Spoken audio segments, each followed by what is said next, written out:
gorda, não quero mais também. Filho, use cabeça. Eu demorei 4 anos, eu não fui com vergonha.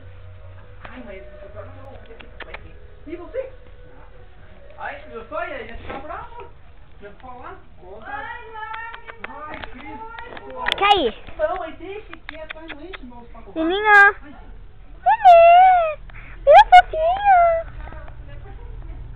Luli. Lulê.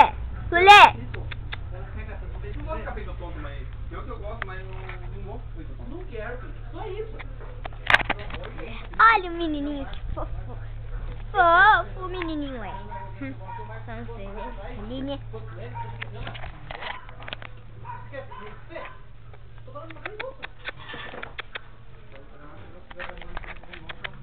Não pode mais jogar. Menino. Menino. Então, se você casasse, então. E qualquer. É essa mãe que falou? Por favor, né? Não, porque você casasse, não ia casar com o Né? mas então, você já não quer casar, então. Porque o casamento é rotina. Nenê. Menino. Menino.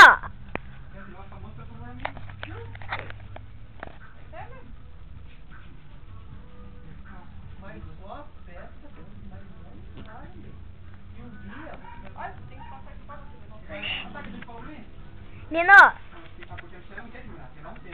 Não tem tempo. Fiação, menino. Fica aí. Fica deitado. Deita, menino. Menino. Deita aí.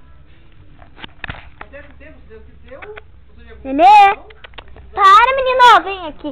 Pode vir aqui. Não pode mais. Deita aqui. Vai. O que eu vou, mãe? Vai. Vou ter que ir empurrando, tá mais difícil. Vai, né? Mas agora você fazer pra ele lá? Eu quero saber, não? Eu falei que ele também não tá muito bom, né? Porque hoje fez a namorada, né, mano? Vai dar, tô mexendo a volta, mano. Hoje por favor, falou que fez um motivo, só com uma coisa tenta também. Liga pro Leandro e convida pra ir, o Leandro tá batendo perna. Não vai, o Leandro é crente, mas ele tem medo de botar coisa na cara. Ele que fica lá na parte pra você. Como você levar no não presta, né? Aqui eu vou ligar aquela, mas eu vou pedir pra mãe. Ah, o carro mesmo, mãe. Você vai fazer ajuda você pra mim, viu lá? Mas depois você lava, Neno. Você precisa ir lá dentro. Nossa, Neno.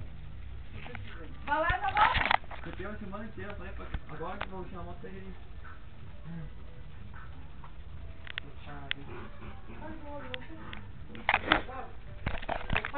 Vai, vou levar uma máquina, vai, mas deixa.